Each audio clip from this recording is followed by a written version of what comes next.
Hello, everyone. Welcome to Human Resources Management, Unit number 6. In Unit number 6, we're going to be talking about managing employees' performance.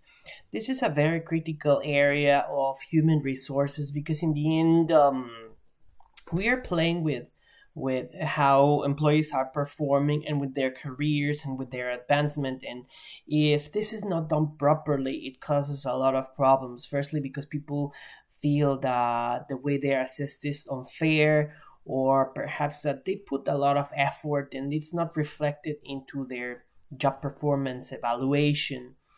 Um, the worst thing is that also some companies don't do it at all. That's a reality, no? So yeah, you work very hard this month and that's it, no? And there's no appraisal for them. And I think that's something that always people is working for, to make more money or to get sometimes a tap and say, hey, you did a good job, you know? But of course, performance management systems is not just a tap. It's okay, I'm managing my productivity, I'm managing my company, I see who performs well, who doesn't, praise those that who perform well, and try to see what's wrong with those that are not working well. And here we have to make a distinction that bad performers are not always bad performers per se because they are bad employees.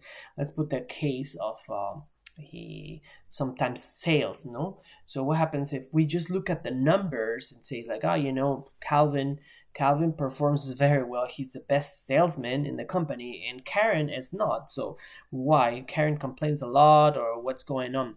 And then when we start to look again into the performance management appraisal, we start to realize that maybe she is in a region that perhaps the sales are very low, historically have been very low, so there isn't much that she can sell in that region. So again, for this thing, we have to be objective. So anyways, I want you to really watch this video to understand how we can create better work cultures that bring out the best of the employees. This is ultimately what the performance management system is looking for. It is not just to increase productivity, but also make employees happy, because in the end, if they feel that their efforts are valued, if they feel their work is meaningful, that is where people will feel like, okay, I really want to stay in this company, I really want to work in this company, and I'm not disposable. That is a very common thing that happens, that many employees think that my company doesn't value me, and if I quit, they just hire another one and that's it. Okay, so anyways, in this case, we have in this performance management, we need a process to has to do with understanding what activities and outputs are desired, what I want out of the employee, and how am I going to measure it. How am I going to do the observation? If it's in terms of sales, how can I monitor those sales? If it's in terms of producing something, in terms of being creative, whichever it has to be. Again, there's many companies and there's many examples in here. And then lastly, we go to the third step, which is providing feedback. So first of all is what I want from you. I tell you in advance. This is also not fair to tell them like in the middle or at the end of the month, say, I forgot to tell you that you had to sell 1,000 pieces. No, it has to be before. So in this case, okay, I want you to reach this goal. I'm going to measure it every month, and then I'm going to give you feedback on how you did it, right? So it's a very simple process. So in this case, again, like I said, this one I'll just discuss it just now, no? Which is, again, we have to internally in the systems that we have to define performance. We have to define your productivity.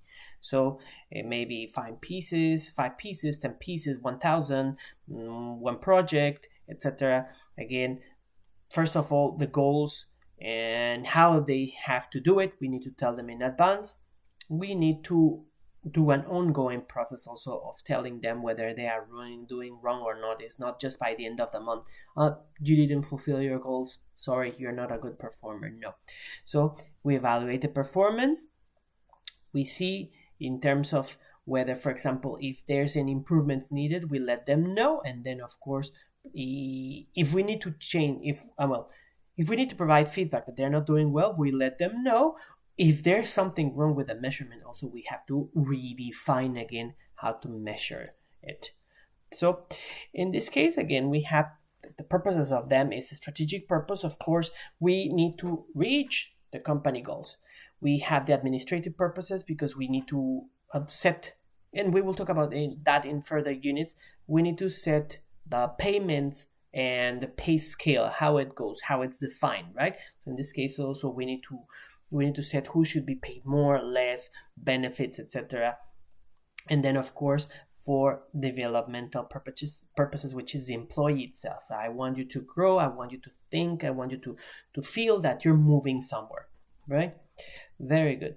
So, anyways, we have the criteria for effective performance management. So, in this case, we need to understand it has to go in line with what is the strategy of the company. If my company is more about being creative, I'm not going to push you to be productive in terms of how many projects I want you to do. I want you to fit into how creative your projects were. So in this case, I have to fit that the performance management to the idea of the company. What is for me effective employee? Maybe in Google, I want you to be creative. I want you to be innovative.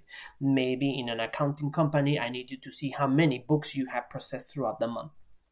So in this case, we have to look at the validity, reliability, and acceptability, which is in this case, we have a valid method, which is, let's say, for example, valid and reliable.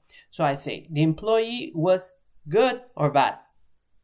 What's good? What's bad? So if I have a scale, which I have, let's say, for example, in terms of attendance, I want to measure the attendance of the employee. Good or bad? I didn't see him one day, so it's bad. No, that doesn't work. So we have to think strategically and say, okay, 1 to 2 absences is at 1 point, 2 to 3 absences is 3 points, 5 points. So in this case, we can measure that, and also together with that, whether it was medical that they were absent or is any other reason, we have to understand that too. So again, that gives a little bit more of reliability to say by numbers we can measure that. And if it's not by numbers, then we have to set the strategy and the validity for that. And then of course we will provide also the specific feedback. Okay, so in this case we have basic approaches to performance measurement. So in this case, for example, we can do comparative. So in this case we can compare to let's say other employees and how they are doing, right? We have rather a task that can be measured across different employees. We can also check in terms of attributes how they are doing, and then again we have to measure them. So let's say, for example, in this case, the criteria. So in this fit with strategy, maybe if I compare to other employees, well, I have to see again, unless I make the link to the company system. And then of course, validity can be high if ratings are done carefully. So if I compare carefully other employees, reliability, I wouldn't say it's too reliable because employees behave in different ways. Acceptability, moderate, easy to develop and use, but resistant to normative standards. In this case, maybe is not too accepted because people don't want to be compared to others. And then specific is very low. It's not specific.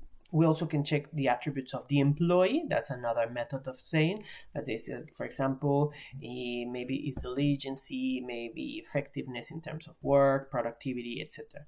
Okay. We have the behavioral. So which is we understand their behavior and we have already statements for that. And this, of course, we are looking more into being fit with a company, and also we look into results, which is more of fit with the strategy of the company. What really, this is more about what you want to sell more, and so we're going to look at that just now. And also we talk about quality, also quality of the work, how it's measured. And of course we have to understand what is a 1 in quality, 2, 3, 4, 5, so that we can give the right standards. Okay, so first of all, we have the methods. We have the list of traits and provides a rating scale for each trait. So in this case, for example, we can say one of the traits could be creativity at work. right? So in this case, 1, 2, 3, 4, 5, that's it. That's the rating scale. Or a mixed standard scale, which is I use statements to describe the trait. So in this case, for example, rather than put just creativity, I put the employee often displays creativity when we are developing new projects. So in this case, yeah, no. So most of the time, yes, sometimes, etc. So in this case, we use that one, or we use a statement also to see some of the time he provides creative projects. The projects that he created are not too creative, etc. So we have there. All right, so this one, for example, is a graphic rating scale. So in this case, it's just more on numbers rather than sentences that can match. To be very honest, in my own personal view, I think mixed standard scale is much better, because sometimes what is a 1, what is a 2, what is a 3, what is a 4, what is a 5, sometimes it's very hard from people to people. So when we have a sentence that says the employee was often in his desk for saying something, then yeah, I mean, that provides a much more better understanding of how should it be assessed. But again, that's my personal opinion. We have also the critical incident method, which is specific samples of employees acting in ways that either are effective or ineffective. So in this case, we also have examples. So they say, for example, the employee was wearing the goggles all the time. So in this case, we have already a specific example, right? So in this case, when we have that, we can say the employee, out of 30 times that we examine him, he was not wearing the safety goggles, and that is a problem. Okay, and then we have the behavioral anchored rating scale. So scales showing specific statements of behavior that describe different levels of performance. And also it's very similar to this one, to the mixed standard scale, which again says different statements. The employee was wearing the goggles all the time. The employee was wearing the goggles in an effective method, etc., etc. Okay.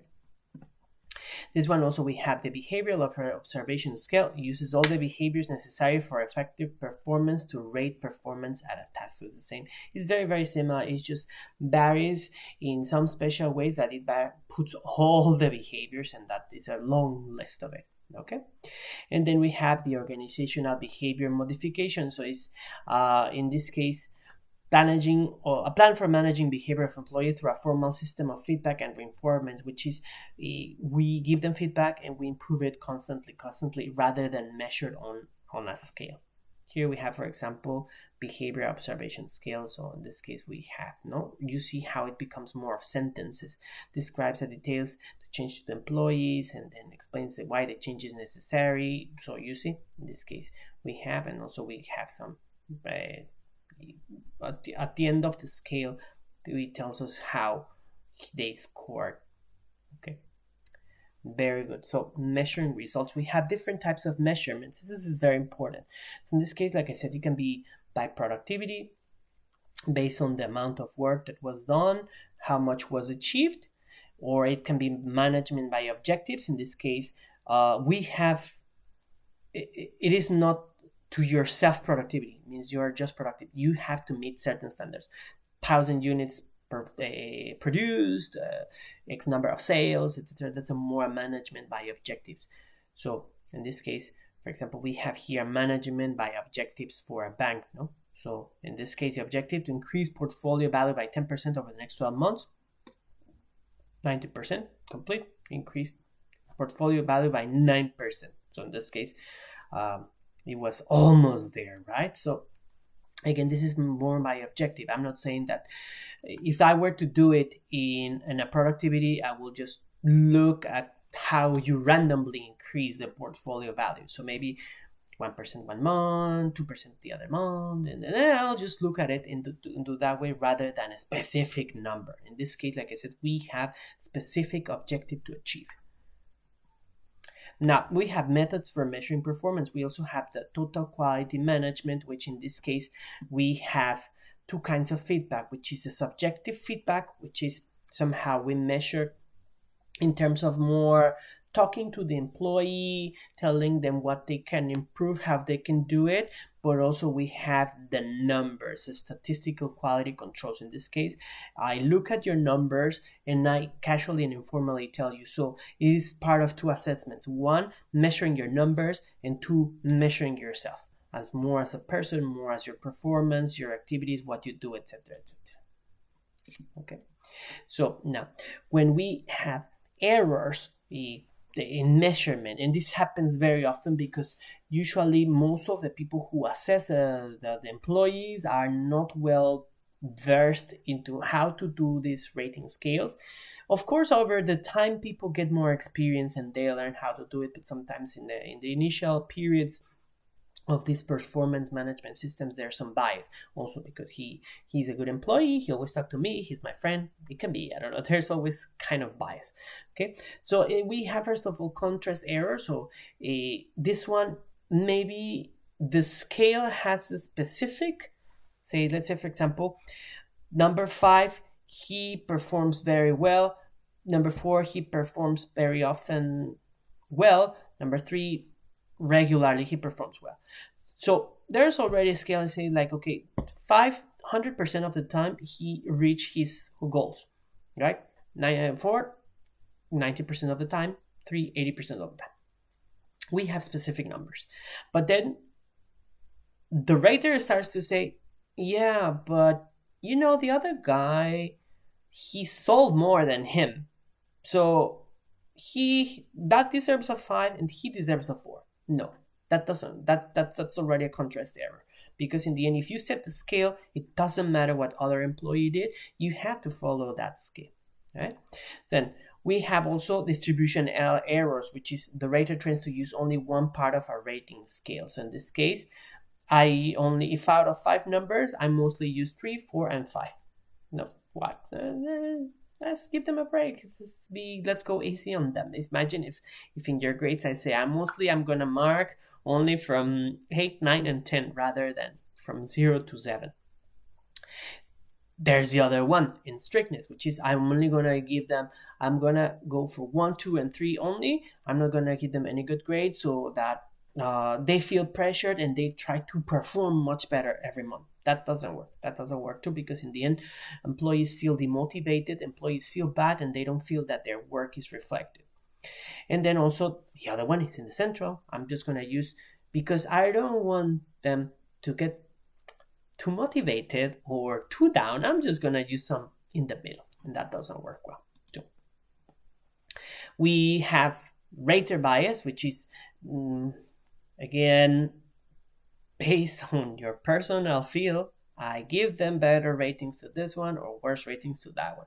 And in this case can be with a halo, which is in a favorable direction because he's my friend and I like him, or he's a good employee and always brings me coffee. Then I go and give him better ratings. And the horns error, this guy, I really don't like him, and I'm gonna give him much worse ratings than he deserves because he's not a good employee. But it's because you don't like him, not because he really is not performing well. So ways to reduce these errors. So in this case, we can rate fictional employees. Perhaps we can put them to trade. We can say, okay, look at this employee and give me the rating. You don't know who is. So starts to work on the ability to see the numbers, the performances, and use it as that's what.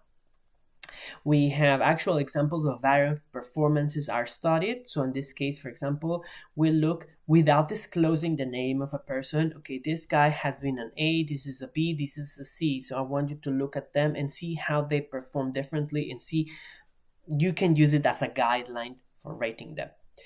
Data analytics is used to find patterns. So in this case, also we use data to be more accurate. In this case, we start to see in which areas of the company perhaps people perform in worse ways according to the numbers of production, according to the numbers of productivity, etc., etc. We look more into numbers rather than subjectivity of performance itself. Right? Okay, very good. So We have also political behavior in performance appraisal. So also happens distorting a performance evaluation to advance one's personal goals. Maybe I go and say, my team is performing very, very well. You see the numbers, you see everybody's performing fantastically, so maybe I should be promoted to the next position. That is also a problem. In this case, usually to avoid this kind of political behavior, we do cross examination, or we have a panel of assessors that they say we have 2 or 3 persons from different departments that assess a team, and then of course there's no bias because I've never worked with them, and that's very easy to do it, right? Now, let's talk about the giving performance feedback. This is a very tricky part because in the end, we need to schedule how often we're going to do it. Is it going to be every month? Depending on, again, this depends on the operational fit. We need to see how often needs the operation to be done. This is, for example, last time when I used to work at American Airlines in the call center, we had to give the performance every single month because in the end our service levels have to be monitored every single month. We cannot wait for 6 months or 1 year to say, we need something to fix, or you're doing something wrong. So in this case, again, maybe we set it at 6 months or 1 year or 1 month, but again, is little by little providing some feedback and saying you're doing well, or perhaps you're not reaching the goals. Let's look, for example, one more time at the bank performance, right? So in this case, for example, am I going to wait until the 12th month to say, you're not doing well? Sorry, you didn't increase the portfolio by 10, you're fired. No, what I'm going to do is maybe half of year and say, okay, you only increase 1%. Maybe you want to push a little bit more because you're down the road. If we're considering 10%, you should at least have a 3% or 4% of increase rather than just 1%. So try to do something in order to catch up. So again, that is part also of giving good feedback, right? So an employee should know when they're going to receive it. So in this case also, it should be a formal session where we provide the feedback. In this case, it's appropriate to give it independently. Performance appraisal should be always done independently, and things should not be disclosed to others. You don't want to know how others perform and how much you get paid, etc., etc. It's more a private thing because in the end, we are trying to make it neutral and free of distractions. That's one thing. But again, we try to do it in privacy so that we can address what the employee is not doing well, and also they don't get embarrassed against other employees because maybe their performance is not very well, right? So that's not good. So we have, when it comes to the performance, we have methods of doing it. So we have the tell and sell, which is the manager tell employees their ratings and then justify. I gave you a 5 because you were not doing this at this point of time. I rate you on a 3 because you missed this part, and so it's just listen to me, okay, right, in this case. So then we have tell and listen, which is employers tell employees their ratings. So you have a 5. So can you, well, not a 5, you got a 3. Can you tell me why you were performing so poorly in this area? And then, I had a son and we had some problems because I was sick and he was sick and we had to go to the hospital. So in this case, I just listened why you were performing poorly on that area, no? And then we have the problem solving, which is managers, employees work together to solve performance problems. In this case, it is more of a human approach and say, okay, rather than this, okay, tell me the problems. I listen to you, why you're not performing well. Some of the machines are not working well, so let's go and fix the machines. What do you need? Some of the employees are complaining that they don't have a break, so we work on giving them a break, etc., etc.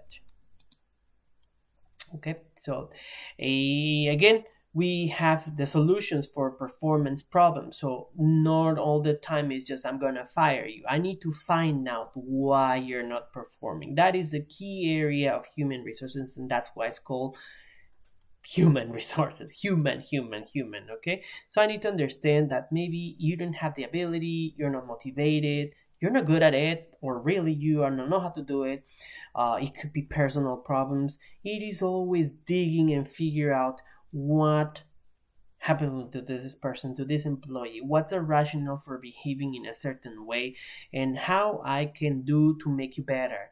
If there's something that I can do that is within my scope and ability, I can do it. Say I'm not performing very well because I have a lot of personal problems with my wife. I cannot solve the problems with your wife. That is not possible. But what I can say, okay, why don't you take some days off? We will see if there's any replacement for you. And then, of course, you try to figure out some things and try to come back and see how you deal with it. If you still have a lot of issues, well, I mean, you still have to manage them on your own, but at least I give you some time to sort out some problems if it's a possibility.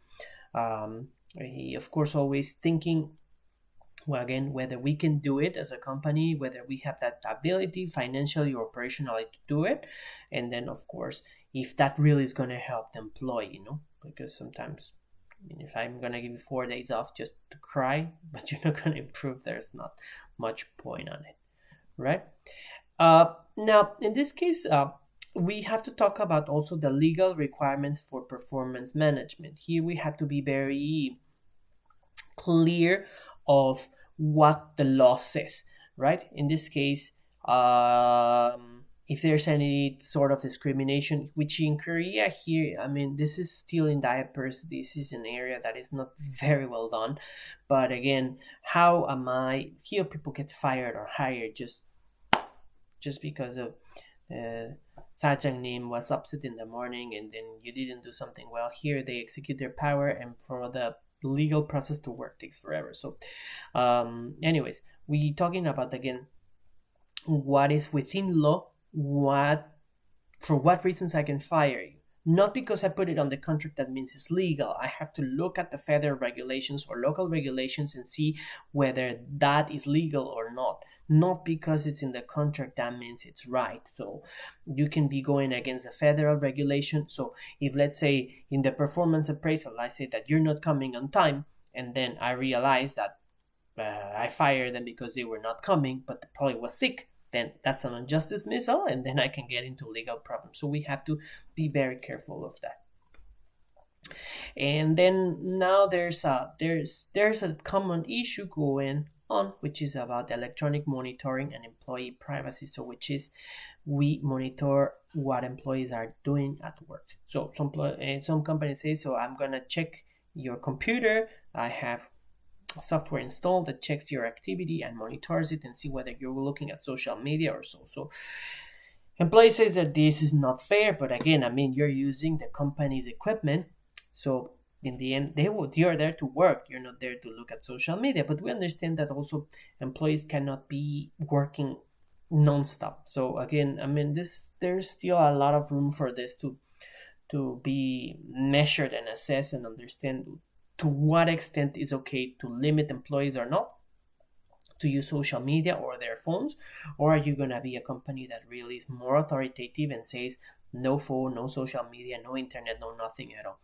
I remember when I used to work for American Airlines, we used to block the access for some employees for internet. They were only able to watch the news, and that was it. There was USA Today, that was it. Only website available, and of course the use of phones was prohibited, mostly because, again, it is not about productivity, but the job entailed to be focusing on the consumer. So I need you to talk to them. I need you to put your 100% attention on them. And if you're into something else, you're already distracted, and that doesn't work. Again, it doesn't fit the company strategy. Anyways, that's all for today. Thank you so much, and then I'll see you next week. If you have any questions, please let me know.